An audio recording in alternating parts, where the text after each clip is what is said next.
and then I'm going to go check on my computer. Awesome. Where's my, I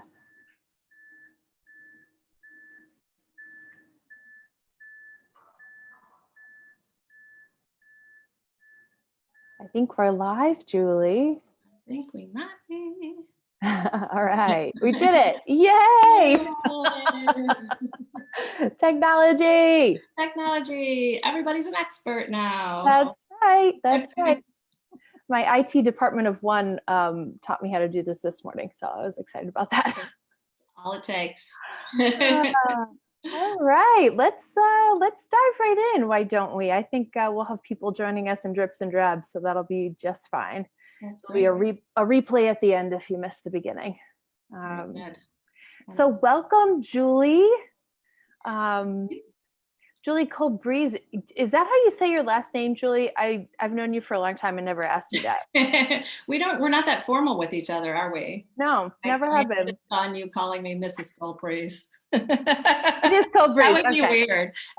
It's Colbrese. It was Colbrese, but you know, when my husband's family came over from Italy, kind of Americanized it. Yeah.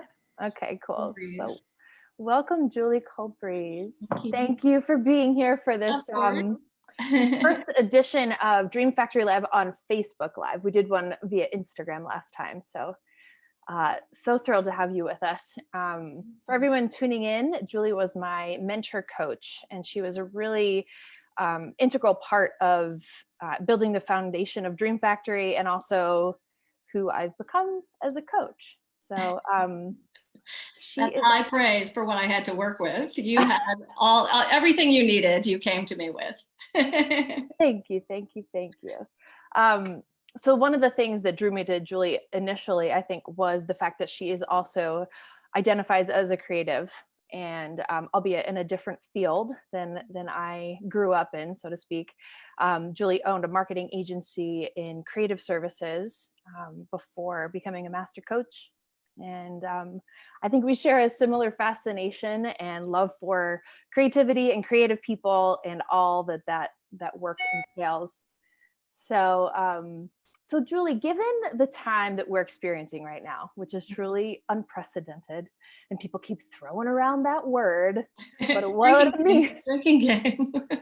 Yeah, right. There it is. Exactly. Unprecedented is what you get to drink. That's right. That's right. I wish I could drink. I'm pregnant with twins. That's why I'm not drinking. The only reason. Your only your creative project that your focus of creativity right now, making those babies. Making those babies.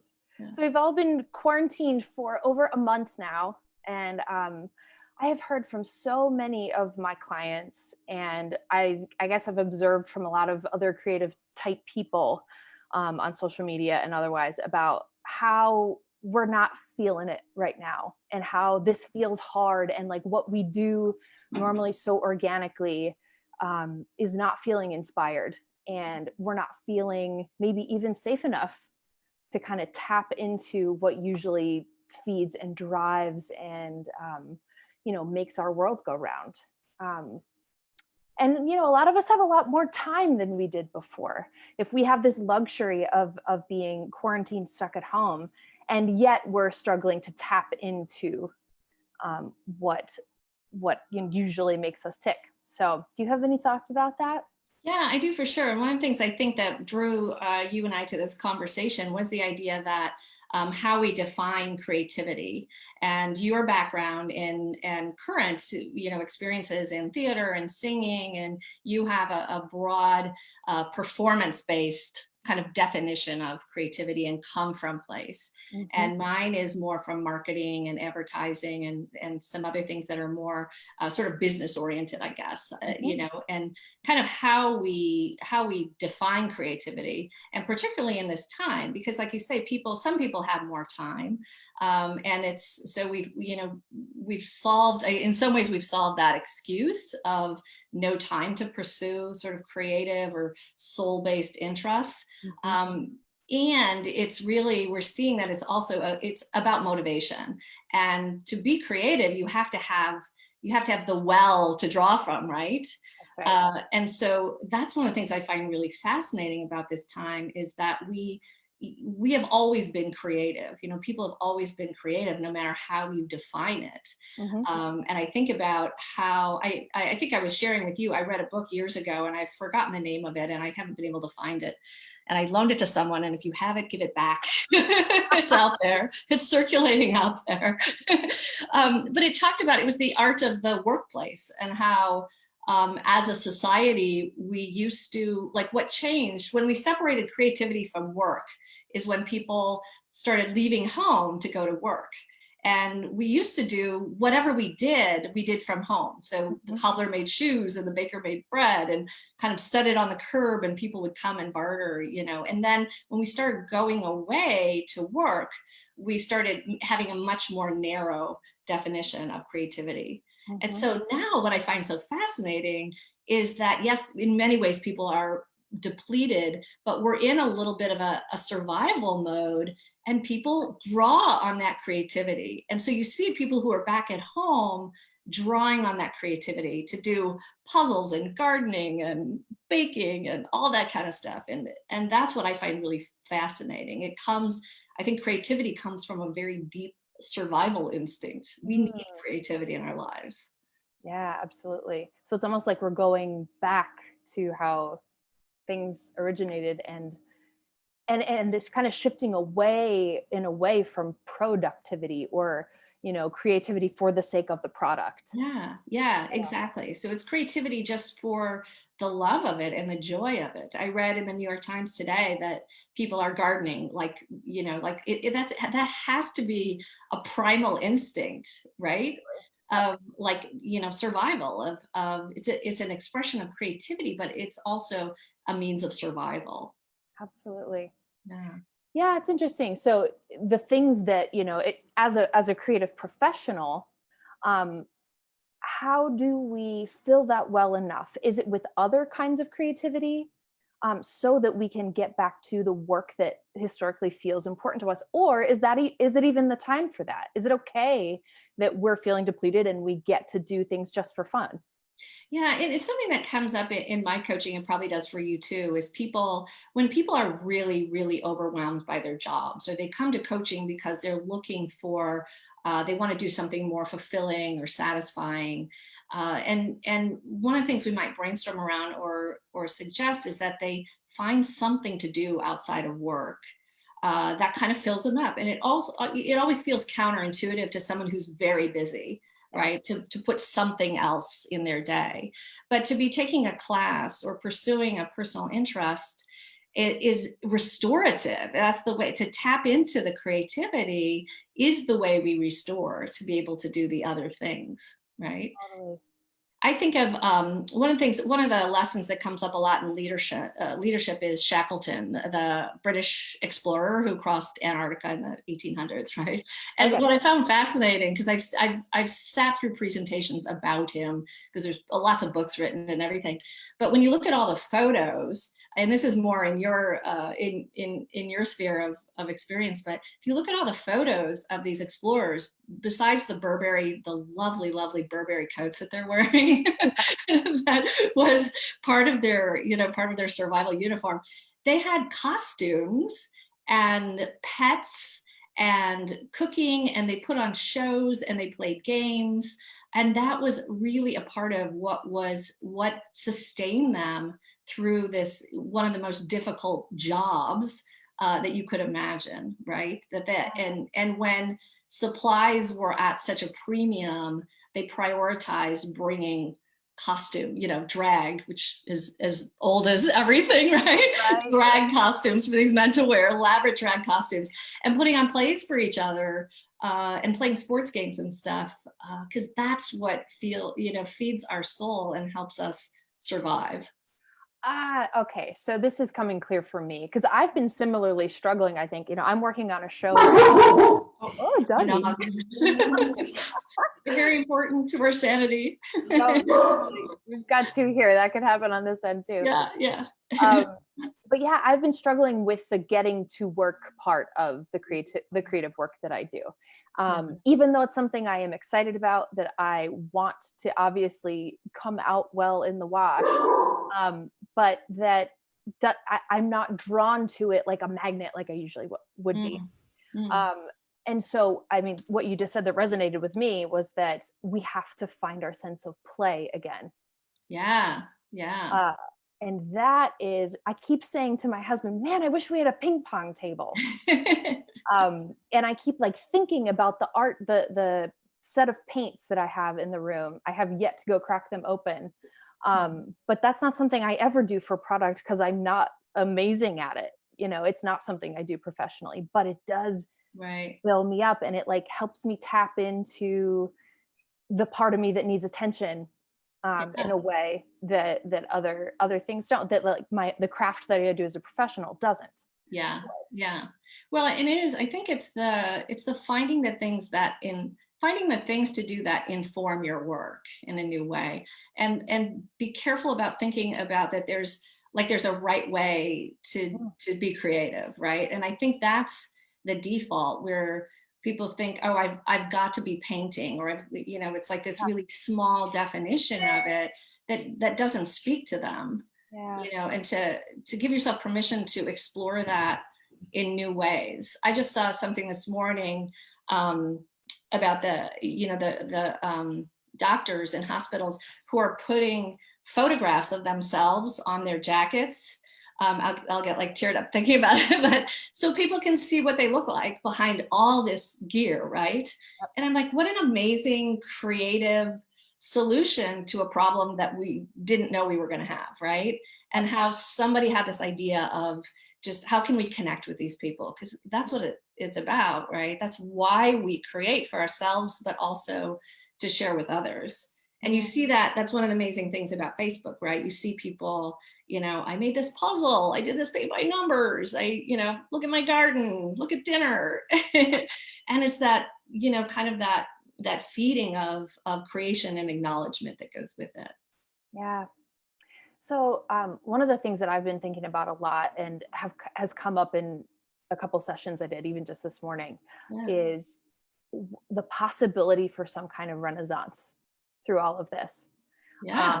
And how that will be led by people who, I think everyone is creative, my personal bias. Yes, of course. But led by people who know that they have creative agency. Do you have any sense, or do you have any kind of like guess or vision at what that might look like for us? Well, tell me more about what you what are you thinking? Where do you think? Yeah. What would that look like? Well, I think some of it will have to do with how we work and how we prioritize work in our society and culture. Maybe how we reprioritize everything. As far as what's important. And I wonder, there'll be form and function, right? There'll be like different ways that you do things now because of this whole COVID thing. Yeah. And then there will be like philosophical differences in how we look at the world and how it works. I'm just curious if if you're sensing something coming. Yeah, well, even before the COVID-19 happened, I think one of the things that's so interesting about coaching at this time is that there feels like there's a movement and a need for people to really want fulfillment and satisfaction and joy out of work and life. And that's, I think, a fairly new concept, that it used to be, that you went and worked, you worked your whole life at a job that maybe you didn't love or hated for the hope of that, retirement. Some years, you saved all your joy for the end in retirement, and work was the place you made money.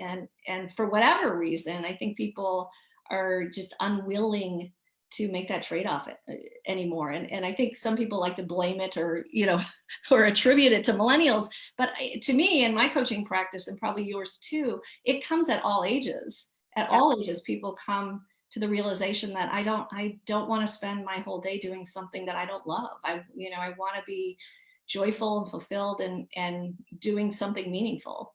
And they get to decide. We all get to decide what that is. Totally. Yeah, that's a good point. That I think part of the reason coaching is becoming part of the zeitgeist and part of what's happening now, more prevalent, is because of that very thing. that people are no longer willing to spend their time, Right. their precious time, in any other way than feels good and fulfilling. Yeah.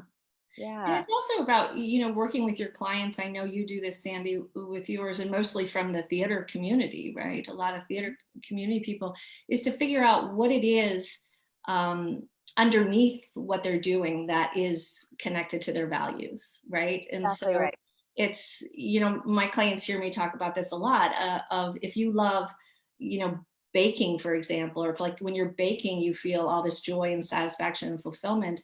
For you baking it or me baking, it could be two separate, completely different values that are being met. Yeah. It might be, the precision of the measurements, the precise activity of it, which is why I'm a terrible baker. I am too. I was just going to say that's not it for me. No, me neither. I like to think I'm a creative baker, but that means like it doesn't always turn out right. Yep. But it might be for a lot of creative people, the sense of completion, especially now. I think that's why people love puzzles right now. Is it's like it's control and completion in a time that feels really open-ended and out of control, right? Yeah.